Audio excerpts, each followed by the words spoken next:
também as ruas da Prata e do Ouro, temendo uma invasão dos marinheiros. Ora, os marinheiros nunca desembarcaram. E, no entanto, eles são fundamentais porque é a partir desses navios, um deles o Adamastor, que citou, que bombardeiam as necessidades, onde está o rei, e quando cai a adriça da bandeira, umas janelas são atacadas, recebem umas balas, etc., o rei decide fugir. Bom, e, portanto, a monarquia fechou-se a si mesmo no Largo de São Domingos e, salvo as sortidas dessa guarda municipal, ou depois a ação valorosa que eu também destaco aí, eu diria que foi o único herói da monarquia, do Paiva Coceiro. Sim, senhor. Herói das Áfricas. Herói das Áfricas. Salvo isso, de facto, a monarquia foi quase uma farsa em termos de reação. Mas eu gostava de falar do Paiva Coceiro, porque ele estava nessa noite do 4 de outubro, ele estava em Cascais, em casa do sogro, quando é acordado.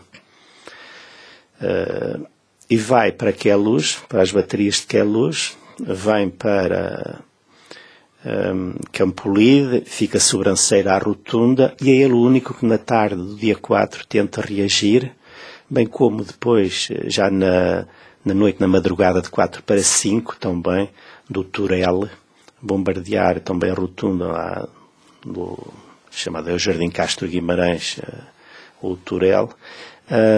Mas a verdade é que lhe faltaram depois as munições. Ou seja, se ele tivesse munições bastantes e homens que não se acobardassem, ele teria dado outra resposta.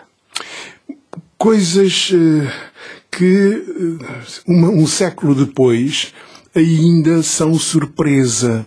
O que me leva, enfim, ao final da nossa conversa.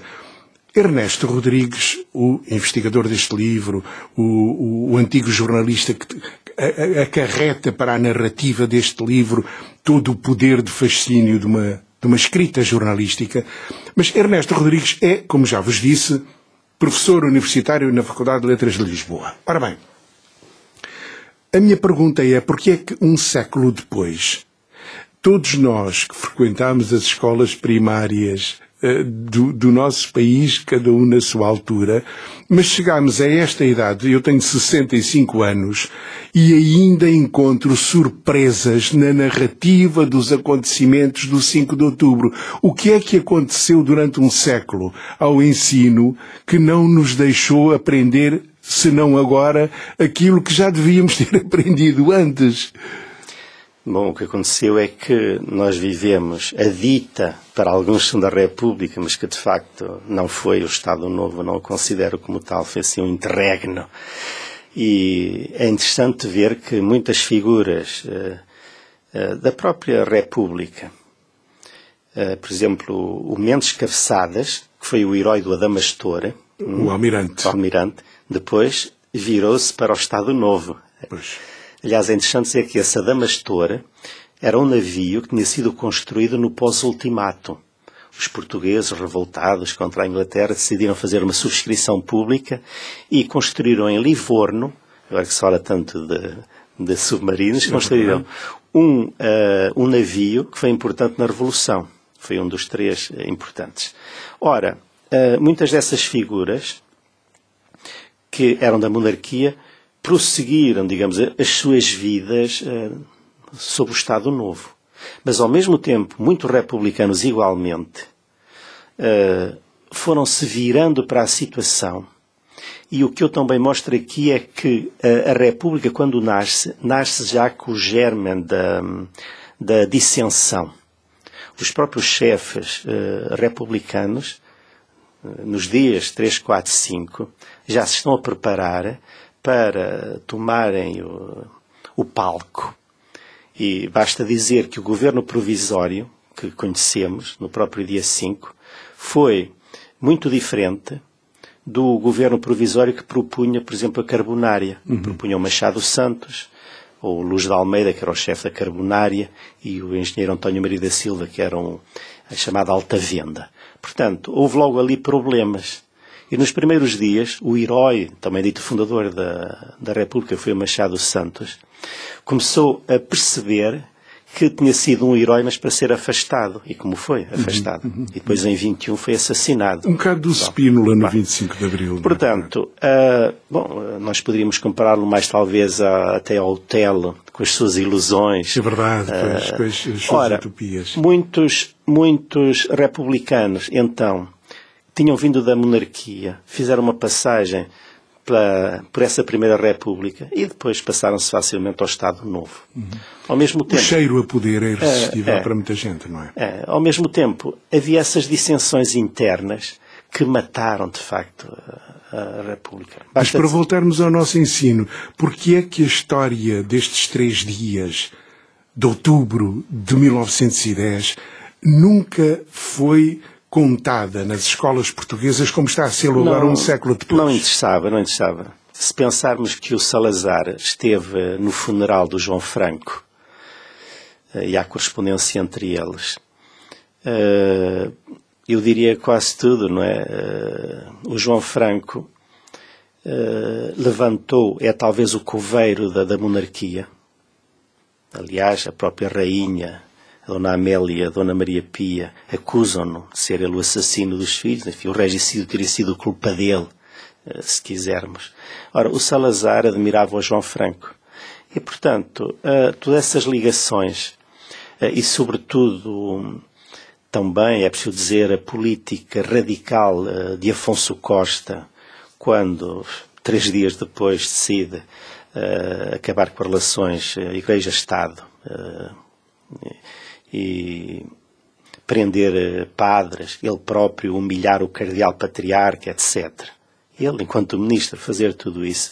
Quer dizer, a República quis ser demasiado radical e isso levantou anticorpos que depois a Igreja, os jesuítas, entretanto expulsos, etc., aproveitaram vingando-se a partir do Salazar. E abafando, digamos, asfixiando o que de nobre houvera nestes dias e a importância que, de facto, o 5 de outubro tem, porque não se muda uma monarquia secular, não é? Sem mais aquelas. Pois claro. Daí que... Isso é uma boa razão, de facto. O emendar, o abafar a história, o emendar alguns momentos da história menos interessantes para o percurso da Igreja Católica e para o próprio percurso de Salazar. Por exemplo, há um lugar comum interessante, nós costumamos dizer que só houve 2 momentos na história de Portugal em que nós não tivemos déficit, em que tivemos as contas certas. Falamos no Dom João V, por causa do ouro do Brasil e tal, e no Salazar. Mas, de facto, houve um governo do António Maria da Silva, que aliás foi o primeiro-ministro repetente, que igualmente teve e que antes do 28 de maio de 1926 poderia ter dado contas certas, digamos, que todavia depois os militares não aceitaram. Portanto, a República foi uma barafunda em certos momentos, não é? Mas a verdade é que teria sobrevivido, e bem, e com as contas também certas, se não houvesse essa reação. Foi uma reação, sobretudo, enfim, entre clerical e militar, é preciso dizê-lo, que deu o 28 de maio de 1926. Ora bem, aqui temos, como em breves minutos se abre apetite para este volume que, apesar de tudo, tem 250 páginas e que é fruto de quanto tempo de trabalho, professor? Eu, há largos anos que ando com essas matérias,